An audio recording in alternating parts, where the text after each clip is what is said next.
Hello, good afternoon. And today I wanted to do a little bit of a thing here because it was recently brought to my attention that there really is not much of a thing out there in terms of kind of going over describing what even happens with the Ogre Battle and Tactics Ogre story. If, like, say you've only ever caught one of the games or whatever else, or you've been away from it for a little while, you know, how does this story play out? Which one's first? Which one's where? What's canonical? What isn't? All that kind of thing. So, in hopefully 30 minutes or less, was hoping to go over that real quick. So, first of all, the entire Ogre Battle saga, as it were, was originally supposed to be 8 episodes. Long story short, we wound up getting 3 episodes and one kind of sort of episode, which is this one. So this one was considered a guide-in game, so basically just a side story. There were technically 2 of those, but no one cares about Prince of Zenobia. Anyway, so this was Knight of Lotus. Arguably, if they were all considered part of the story, you could say this one's like... this one's probably the very first one. So this is the... so first of all, spoilers ahead. If you're worried about spoilers for the ending of this particular game, turn off right now, go play through the entire thing, get the A ending, then come back. Give that a few seconds. Okay, so if you've already played this game, then the general gist is this. This guy, Mr. Blue Hair over here, becomes Mr. Blue Hair later. Weirdly enough, despite the fact that there are not many characters with blue hair, this does not, this kind of took most folks by surprise. It's like, and granted, it's supposed to be black, it's just a visual thing. It's actually just due to the color palette back in the day, because if you try to do dark hair, it didn't really stick out as much. So yeah, they're supposed to have like blackish, silverish hair. Anyway, details. So this guy, long story short, he and this Richter guy get sent to this island. They're basically under Lotus's employ there. They're like, hey, go down to this island, deal with some Civil War thing. We don't care, sort it out. Just go there. You know, this is your job. Fix it. We don't care how. They get over there. They wind up in a bit of a whole shtick there. But let's just say that there's a item that lets people shoot lightning, more or less. So they wind up on opposite side of this thing. Because it's an Ogre Battle game, they end up both subjugating mermaids under different means. And long story short, they wind up on opposite sides. So, despite the fact that they reconcile, the canonical story here is that Alphonse here kills Richter. This is important later, because personally, my favorite ending, the B ending, he just winds up retiring, or Alphonse here ends up retiring peacefully on an island with Eleanor, who's his girlfriend that saves him later. Anyway, so they just end up retiring peacefully. All goes well, everything is just fine. In the canonical ending here, though, that does not happen. His girlfriend ends up deciding to go hang out with what is more or less friggin' Mega Satan. And yeah, there's an angel that was messing with a bunch of things on this island. They're like a fallen angel type situation. Despite the fact that they sort out the Civil War, this is just something that's still going on in the background. So they deal with it, but once they try to go back after resolving all the island's issues, they realize, oh wait, he still killed Richter, so therefore he killed his commanding officer. Therefore, you know, he's just viewed as a traitor now. You know, they're not exactly hearing like, oh yeah, you know, divine deities, you know, took place here. They also kind of kidnapped my girlfriend. This sucks. Maybe help me out here a little bit. No, so so he's viewed as a traitor at that point. So he goes and uses this this lightning spear thing. This well, I don't want to spoil too much story-wise, but anyway, this whole lightning spear thing, he basically uses it to gain influence in the church, who then eventually ends up overthrowing Lotus's government, which is more or less where this whole that's his whole backstory. Because it turns out that this guy, again, spoilers, is the guy from the intro and all of Let Us Cling Together. So that's going to be the next game in the series here. And yeah, he turns out he's Lance. So he's Tartaros there. So we'll go ahead and go out of that one real quick and go to the next game, technically speaking. Okay, so that all connects into this game right here. So Let Us Cling Together, ignore the custom backgrounds, it's fine. However, despite the fact that it connects with this game, it's not actually the next game in the series. It's just kind of where his story ends up going to. I went to the wrong one. So the next one that it ends up going to here is March of the Black Queen. So this was the first game released in the series. It's episode 5, though. Again, don't question it. In terms of what each of those episodes were, we'll get into that a little bit later. But okay, so we've set up Lanz as the more or less kind of sort of bad guy for Let Us Cling Together. Interesting note on that, he spends pretty much the entire series going around trying to prevent different wars and conflicts and whatever else. So it's arguable that they're more of an anti-hero than anything, but anyway, everyone will always see him as the bad guy, more or less. That's kind of how the whole story ends up playing out. So we start off with episode 5 here, and this one starts off a little bit before that. So March of the Black Queen here. So in this one, there is essentially an empress that's just kind of sitting around. By the way, this is a Vita emulation thing. We'll just go ahead and correct this real quick. There we go. So she's more or less sitting around, realizes that, hey, this big old lotus thing. If you're looking for a historical comparison, by the way, they can be seen a hell of a lot as Rome, kind of in its expansion days. Think of Rome and the Byzantine Empire if you took both of their respective stereotypes and combined them. That's what Lotus is. Like, they want to spread what is basically, we swear it's not Christianity, but they also... PS1 version's music is so different. But at the same time, they're going around and expanding everywhere. They have the resources to expand. They've got all this different stuff going on. So yeah. So what happens in this one is that, yeah, there's this empress who's saying that, hey, you know, this thing's going to invade us. Hey, neighbors, do you maybe want to, I don't know, set up some armies or something? And so instead they take the opportunity to go invade her instead, thinking, hey, you know, this lady's nuts, let's just take her land, screw this. And, well, it goes... At first she realizes, you know, this is not going to go well. So, by the way, I didn't mean to quite load this one. So yeah, it's not going well. She realizes she can't fight 4 other provinces at once. And so she ends up going and asking for some help. So she finds a guy that had survived the original of the title's namesake here. So the Ogre Battle, as it's called. So the basic idea there is that this is essentially a hell invasion, more or less. There's just a bunch of gates all over the place that if somebody screws with those things, a bunch of stuff can come over from another dimension, give or take.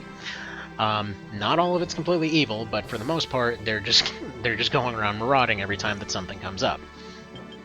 So what ends up happening in this one is that, yeah, this whole area, after that invasion, she teams up with one of the 5 guys that wins the original one. There's like 5, you know, legendary figures or whatever else, and as far as I understand, you can actually encounter most of them in this game. I will say this one has a ton of different outcomes, a ton of different potential encounters and whatever else.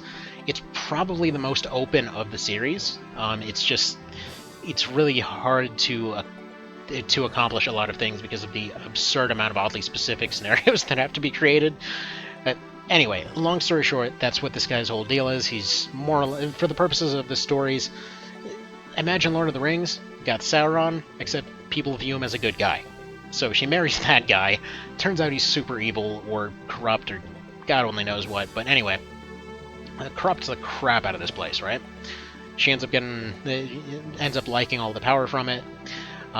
Generally speaking, it winds up being a bad time for everybody.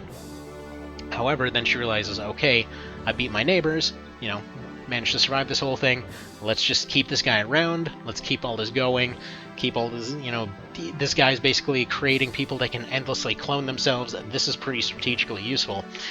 And so in this one, you are playing as a just minor lord over here in the middle of just an island, who's putting together a rebellion. And so you're going throughout this whole continent here, this weird scattering of different geological formations, to take it all back.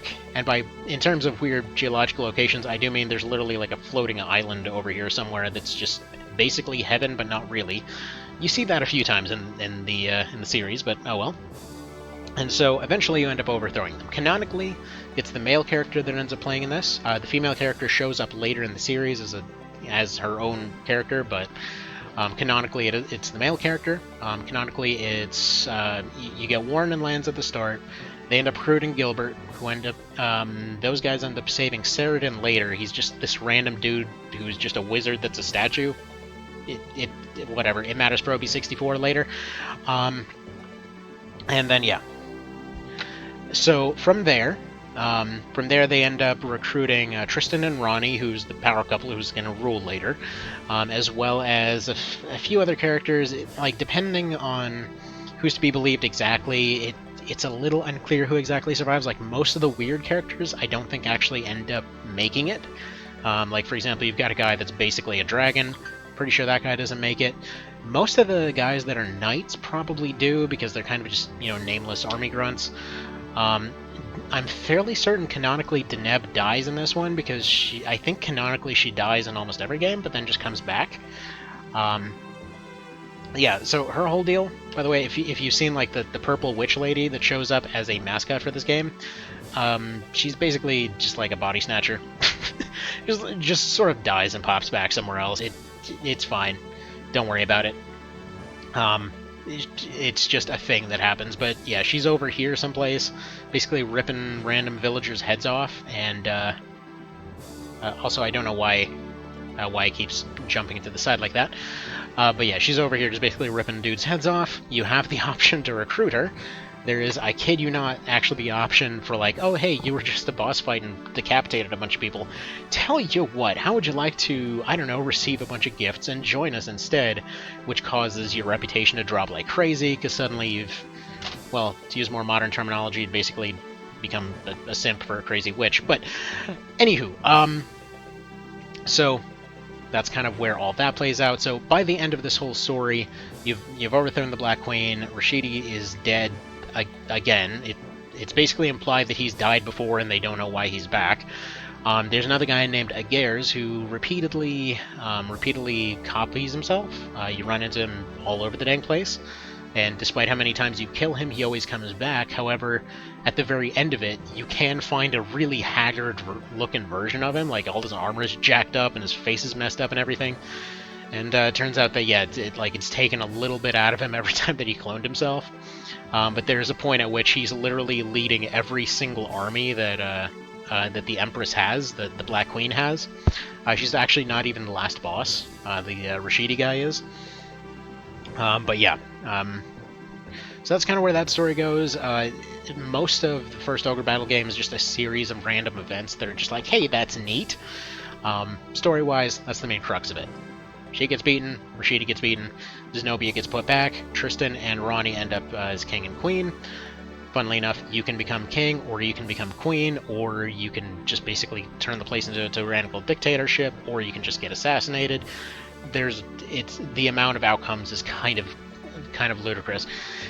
At any rate, that's a canonical ending. At the very end, you've recruited Debonair, who's apparently the only one of the, as they're called, 4 divas that survive. They're basically like 4 generals. I think it's the 4 generals and Rashidi that are those 5, now that I think about it. I could be wrong on that. It's a little unclear. A lot of it is kind of up to interpretation, I suppose. Anyway, so Debonair, he's the guy with the crazy fancy hair. It's his main defining feature. Don't even question it. The dude's flamboyant as hell.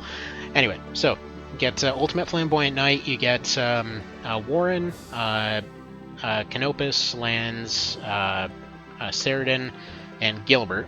They're going to be important in a minute. So you get Warren's, Lanz, and Canopus, as well as 2 rando knights that get names in a later game. They go off to Valeria because somebody stole the Brynhildr, which is a sword you find in this game. There's basically those gates I was talking about earlier that cause a hell invasion. There's like 5 of them or something. They're just kind of all over the place, so one of the side quests is that you go and you can find those things if you want. Like, personally, I found them. I've never actually gone through the side quests to beat them, which is funny because I played through this thing several times, but again, it's just one of those things. It's like you gotta know to go look for it. But yeah, canonically, all of them get closed, and then they lose it. Who knows how they lose it? Just, Zenobia is a mess, to be completely blunt. The place, even in the best endings, has no chance of remaining stable.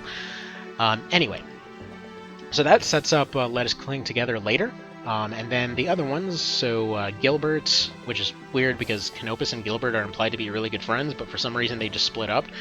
But you got Gilbert, Saradin, and Debonair, as well as the main character from this game that decide to piss off to go try to overthrow Platinus, which is Ogre Battle 64. Yeah, they basically just kind of have a midlife crisis and decide revolutions are a fun thing to do. So, at any rate, we'll go ahead and move on to the next one here, which is going to be Let Us Cling Together. Technically, just to kind of throw this out there, before this one, there's another one, which is called Prince of Zenobia. It's Tristan's backstory. He's the king guy you just kind of find lying around in a random bar. Yeah, so here's the thing. It never got an English translation. The English translation patch that's out there, well, that was weird. I don't know why it's not launching all of a sudden. Anyway, the English translation patch that's out there, for whatever bizarre reason, only translated... Well, it's not really bizarre. It only translated part of it. Basically translated some of the menus to make it playable, but I have no friggin' clue what the actual story of that one is. On top of that, it's just dang near unplayable. The thing's for, like, the Neo Geo Pocket or some crap. The audio is all jacked up. It's not a pleasant experience, but it technically exists, I guess.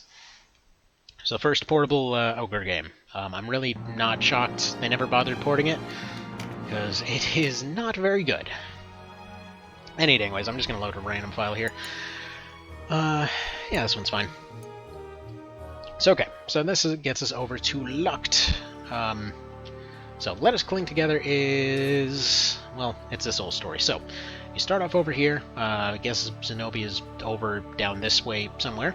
But all of them land on this island, and they start having a... well, not that island. They actually land over here. And so so the main characters of this one is we've got Denim, Casual, and Vice. They end up meeting up with Lance, Canopus, and Warren, as well as their two knight guys that... well, you got Murden and Gildas. They look like they're supposed to just be generic knights from March of the Black Queen. Actually, in the One Vision mod here, it changes them to have their appropriate PS1 version uniforms. So the upgraded knights come in with the red Under Armour, whereas Lance there comes in with his golden armor. But if anyone's ever wondered why One Vision does that, that's why. Anyway, so they end up meeting with them all over there.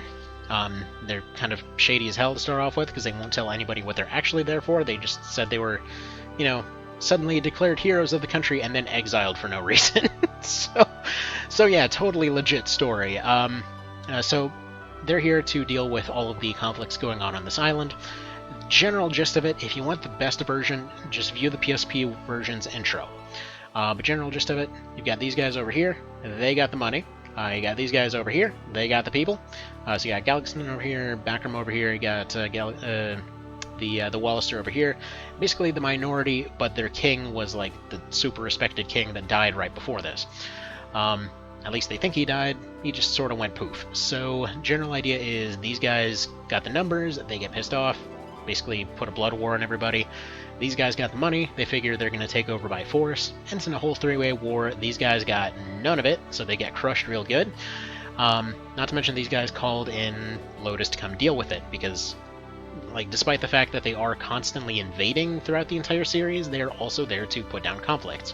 Again, look through Roman history, functionally speaking, that is what they did. There was a conflict, somebody basically goes to the local guy, sends it out to the bigger local guy, who goes and sends it up the chain, until eventually they send out a guy to come out and take a look at everything, at which point they're like, hey, alright, Judge is here with the army, how are we dealing with this?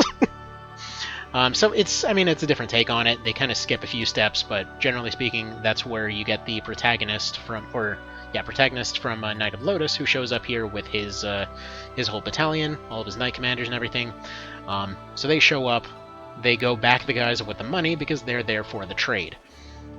So in the middle of all of this, right over here you've got Cashua and Denim and Vice just kind of hanging out over here. Hanging out over here. So basically, she doesn't know it, and again, spoilers, but basically she is supposed to be next in line for the throne there. They know that. They found that out from the locals, so because this guy is is their uncle.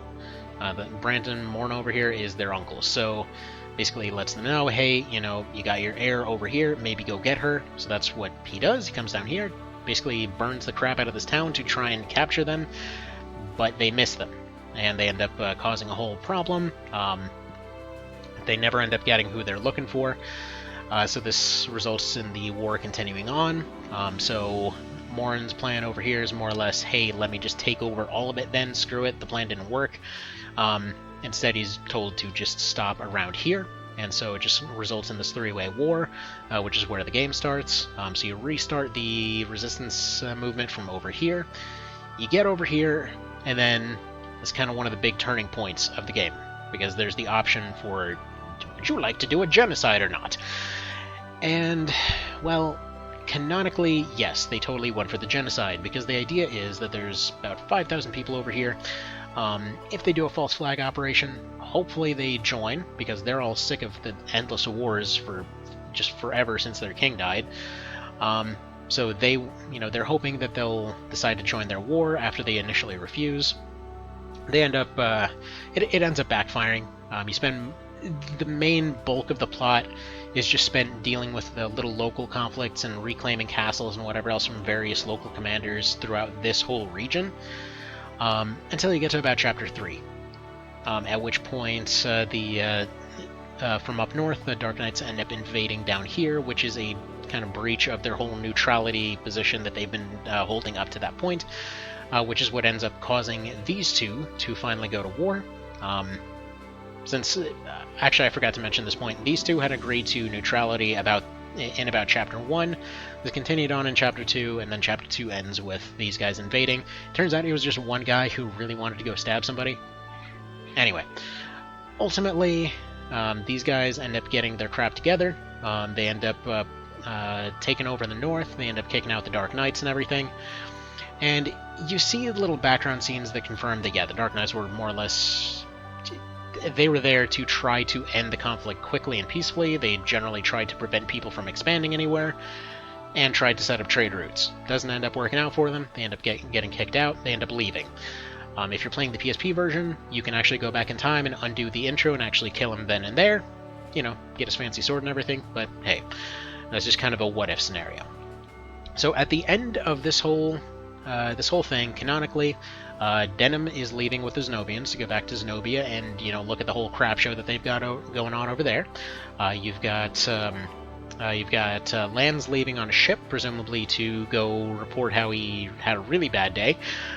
You've got Kashua taking over and just ruling this island, Vice as her bodyguard, and that's kind of about that. So they're heading off to Episode 8. And then, at the same time, you've got OB64 going on. Now, OB64 won't run on a PSP. Or on a Vita. At least not well, so we'll try to make this work. Ignore the graphical glitches. We'll have it here just for the purposes of having it. Anyway, so we get OB64 that's going on simultaneously. And there we go. Let's do that.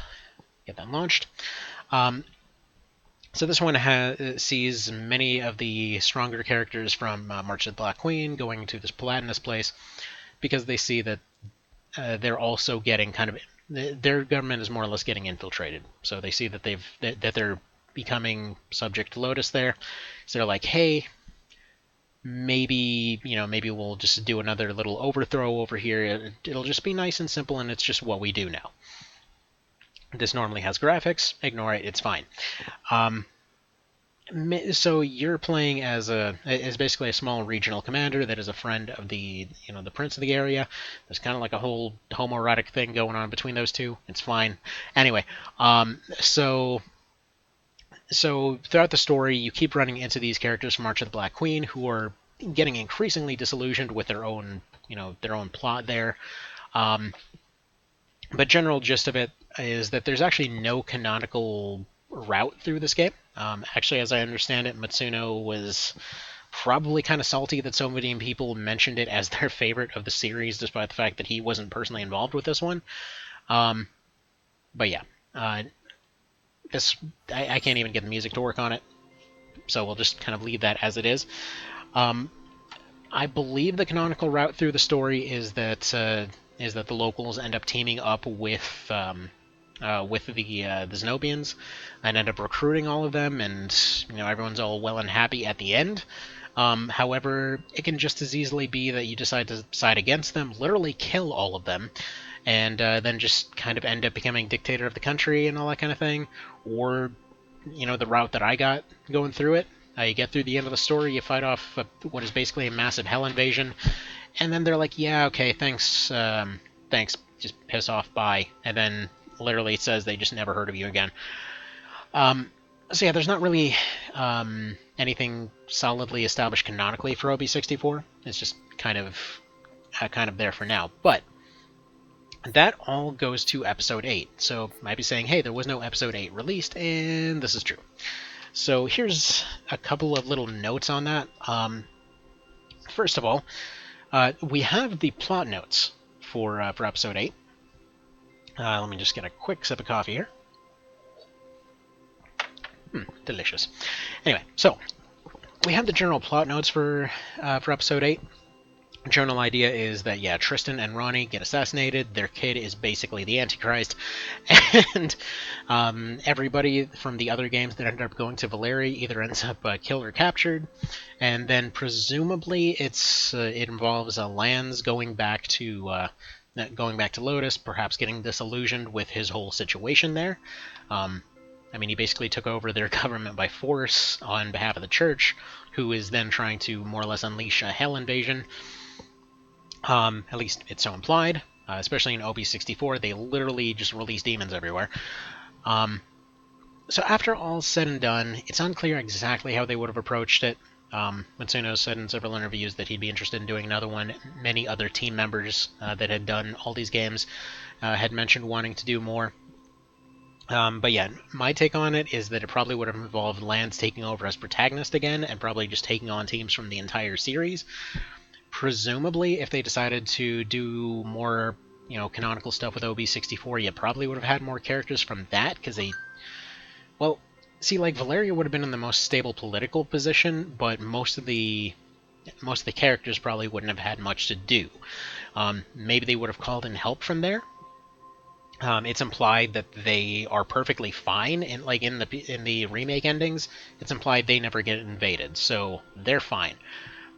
They actually merge with whatever the hell the Hussites are. I don't know. They're never mentioned in the series. They're just like, everything's fine and dandy for 1,000 years, then they just join the Hussites. Whatever the hell those are. So, that's the best possible outcome you can get for it. Or you can have Denim take over and just get shot in the face immediately. Anyway, yeah, all of these games have a lot of different routes they can take, obviously. So that's kind of the general gist of it.